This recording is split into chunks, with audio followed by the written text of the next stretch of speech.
Marcus slid his laptop across the table. The accountant put on his glasses, looked at the screen, then looked at Marcus, then back at the screen. He did not say anything for almost 10 seconds, which felt like 10 minutes. Finally, he asked one question. "Who set this up for you?" Marcus said he did it himself.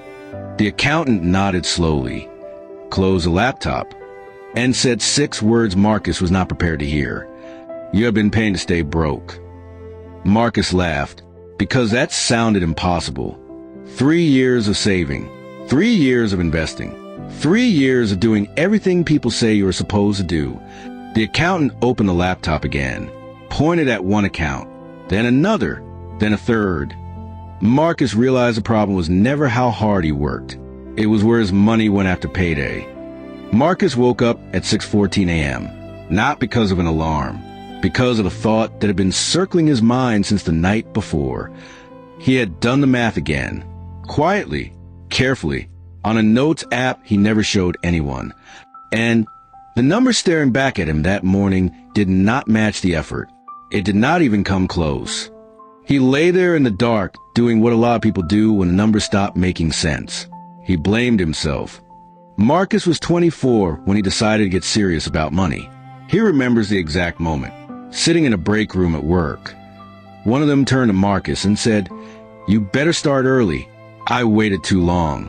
No lesson, no system, no instruction manual, just a warning with no directions attached. He opened a savings account, started putting money in every month, bought a few index funds after watching some YouTube videos, read 2 personal finance books, felt responsible, felt like he was finally doing the right things. But feelings are not statements, and looking responsible is not the same as building wealth. His money had no architecture, no clear separation between what was for today and what was for the future. Everything lived together, in 2 accounts, mixing purposes, bleeding into each other silently. And here's the dangerous thing about that kind of financial structure. It feels fine. Marcus had started feeling something he could not name, not panic, not desperation, something quieter than both of those. He started doing what most people do when their finances feel stuck. He looked for a better investment, better stocks, better funds, better strategies. He spent 3 weekends reading about portfolio optimization, watched hours of content about asset allocation, because Marcus was trying to fix the engine of a car that had no wheels. His colleague Daniel was the one who suggested the accountant, not for any dramatic reason, just a casual conversation over lunch. Daniel nodded like he had heard that before, said, "Go see someone who will actually look at your setup, not give you advice. Just look." Marcus almost did not go. It felt unnecessary. He was not in debt. He was not in crisis. But 3 weeks later, on a quiet Thursday morning, he walked into that office, laptop under his arm, sat down across from a man who had seen hundreds of financial setups across 20 years of work. What happened in the next 60 seconds dismantled 3 years of assumptions. He saw a structure that was working against everything Marcus was trying to build. Because laughing felt safer than accepting that the truth had been sitting inside his own bank account the whole time. Invisible, expensive, waiting to be seen. 3 accounts. That was the answer. But what those 3 accounts were and why most people never open a third one is where this story actually begins. The accountant had a whiteboard behind his desk.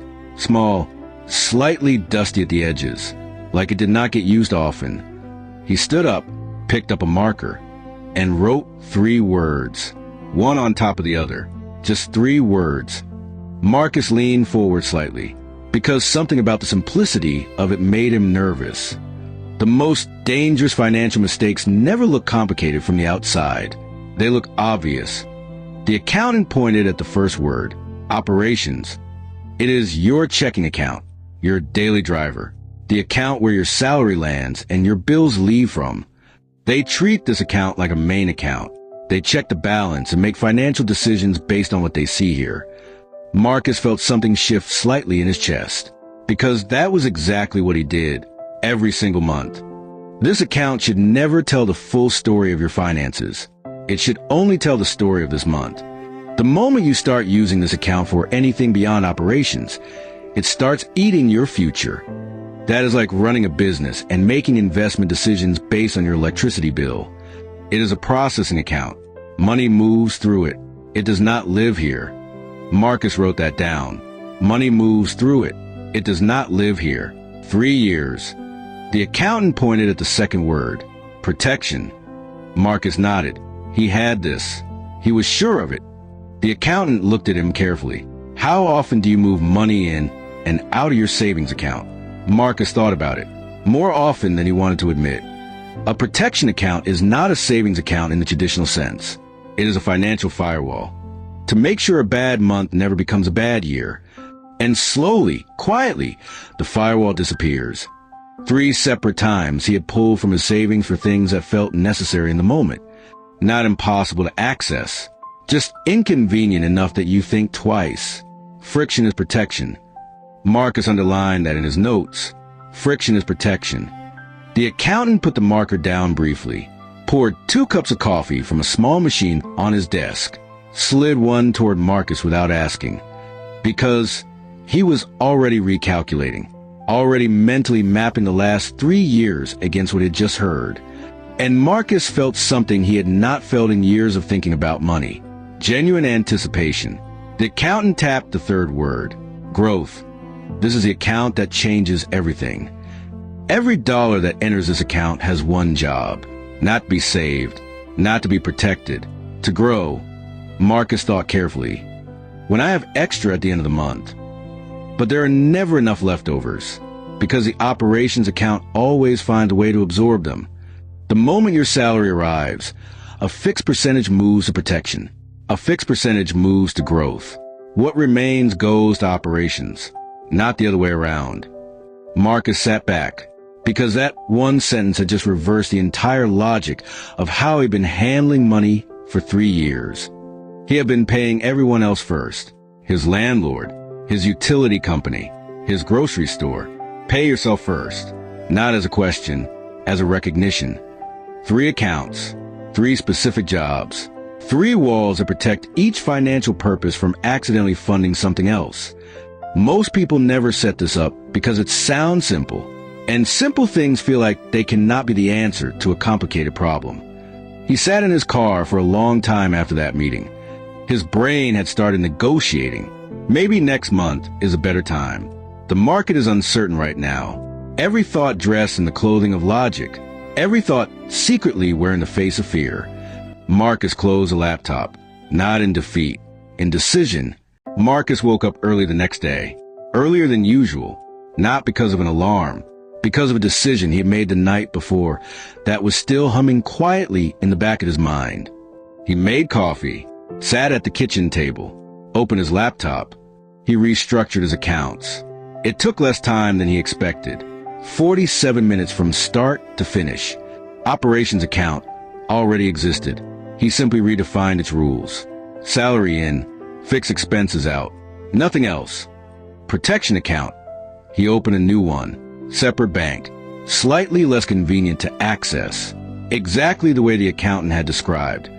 Transferred 3 months of expenses immediately. Set up an automatic monthly contribution. Growth account. He already had a brokerage.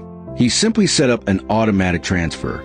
Same day as payday, before anything else moved. And then he sat back and looked at the screen.